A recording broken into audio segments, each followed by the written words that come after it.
അനുജ, എന്തൊക്കെയാണ് പുതിയ വിവരങ്ങൾ? ഇനിയിപ്പോൾ കഷ്ടിച്ചൊരു മിനിറ്റ് മാത്രമേ ബാക്കിയുള്ളൂ. അതെ, കൃത്യം 10:15 തന്നെ പണ്ടാരടുപ്പിലേക്ക് അഗ്നി പകരും. ശ്രീകോവിലിൽ നിന്നാണ് ആ അഗ്നിനാളം വരുന്നത്. മേൽശാന്തിയുടെ നേതൃത്വത്തിൽ, തന്ത്രിയുടെ നേതൃത്വത്തിലാണ് ദീപം പകരുന്നത്. ക്ഷേത്ര തിടപ്പള്ളിയിൽ അല്പസമയത്തിനകം തന്നെ, ഏതാനും നിമിഷങ്ങൾ മാത്രമേ ഇനി ബാക്കിയുള്ളൂ. തിടപ്പള്ളിയിലെ പൊങ്കാല അടുപ്പിൽ അഗ്നി പകരുന്നു. പിന്നീട് അതേ ദീപമാണ് സഹമേൽശാന്തിക്ക് കൈമാറുന്നത്. സഹമേൽശാന്തി വലിയ തിടപ്പള്ളിയിലും ക്ഷേത്രത്തിന് മുൻവശത്ത് ഒരുക്കിയിട്ടുള്ള പണ്ടാര അടുപ്പിലും ഈ തീനാളം പകരുന്നു. പിന്നീടാണ് ഭക്തർക്ക് പൊങ്കാല അർപ്പിക്കാനുള്ള സമയം. അതിന് ആ സമയം എന്നുള്ളത് ഒരു സൂചനയിലൂടെയാണ് നൽകുന്നത്. അത് ആ സമയമാകുമ്പോഴേക്കും കതിന വെടി ഉണ്ടാകും. കൂടാതെ ചെണ്ടമേളവും കുരവയും എല്ലാം മുഴങ്ങും. അങ്ങനെ ഭക്തർ അവർ കാത്തിരുന്ന ആ നിമിഷത്തിലേക്ക് കടക്കും. ഏതാനും നിമിഷം മാത്രമേ ഇനി ബാക്കിയുള്ളൂ.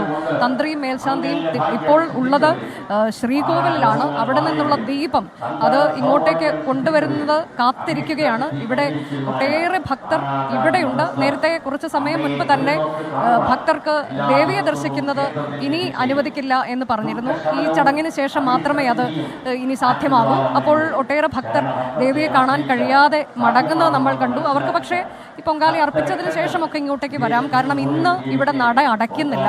ഇന്ന് പുലർച്ചെ 4 മണിക്ക് തുറന്ന നടയാണ്. അത് നാളെ പുലർച്ചെ 1 മണി വരെ ആ നട തുറന്നിരിക്കും. അപ്പോൾ ദേവിയെ ഇഷ്ടംപോലെ കണ്ട് തൊഴുത് അവരുടെ കാര്യങ്ങളെല്ലാം നേരിട്ട് പറയാനുള്ളൊരു സാഹചര്യമുണ്ട്. കുറേ ആളുകൾ മടങ്ങിപ്പോയി. അവർ തിരികെ വരും എന്ന് പറഞ്ഞിട്ടാണ് പോയത്. കുറേ പേർക്ക് ദർശന സൗഭാഗ്യം ലഭിക്കുകയും ചെയ്തു. പൊങ്കാലയിടുന്നതിന് മുൻപ് തന്നെ അങ്ങനെ കുറേ പേർ വന്ന് ദേവിയെ കണ്ട് തൊഴുത് പോകുന്നുണ്ടായിരുന്നു. ദൂരദിക്കുകളിൽ നിന്ന് വന്നവരൊക്കെ അവർ ഇതെല്ലാം കഴിഞ്ഞ് ഇന്ന് മടങ്ങുമ്പോൾ അവർ ഒരു പ്രതിജ്ഞ എടുത്താണ് പോകുന്നത്. അടുത്ത തവണ ഇങ്ങോട്ടേക്ക് മടങ്ങിയെത്തും എന്ന പ്രതിജ്ഞ. ഇപ്പോൾ തോറ്റം പാട്ട് അത് പാടിക്കഴിഞ്ഞിട്ടുണ്ട്. ഇന്ന് പാടിയത്, അതായത് പൊങ്കാല ദിവസം പാടുന്നത് കണ്ണകി ചരിത്രത്തിൽ പാണ്ഡ്യരാജാവിൻ്റെ വധം നടക്കുന്ന ഭാഗമാണ്. അത് പാടിക്കഴിഞ്ഞു. ഇത് പൂർത്തിയായി കഴിഞ്ഞാൽ ഉടനെയാണ് ശ്രീകോവിലിൽ നിന്നുള്ള ആ ദീപനാളം ഇങ്ങോട്ടേക്ക് എത്തുന്നത്. ഇപ്പോൾ തന്നെ അല്പസമയത്തിനകം തന്നെ അതുണ്ടാകും. ആ ആത്മസമർപ്പണത്തിലേക്ക് ഭക്തർ കടക്കുകയാണ്. സ്ത്രീകളുടെ ശബരിമലയിൽ നമ്മൾ നിൽക്കുമ്പോൾ കാണാൻ കഴിയുന്ന ഒട്ടേറെ പേർ കണ്ണീർ വാർത്തുകൊണ്ടൊക്കെ തങ്ങളുടെ അമ്മയെ കാണാൻ എത്തുന്നത് നമ്മൾ കണ്ടു. അവർക്ക് പറയാൻ ഏറെയുണ്ട്. വിളിച്ചാൽ വിളിപ്പുറത്തെത്തുന്ന അമ്മ തങ്ങൾ പറയുന്നതെല്ലാം കേട്ട് തങ്ങളുടെ ആവശ്യങ്ങൾ, തങ്ങളുടെ ചെറിയ ചെറിയ ആഗ്രഹങ്ങളൊക്കെ നടത്തി തരുന്ന അമ്മയാണ്. ക്ഷിപ്രപ്രസാദി എന്നാണ് ദേവിയെ വിശേഷിപ്പിക്കുന്നത്. അഭീഷ്ട വരദായിനി എന്നാണ്.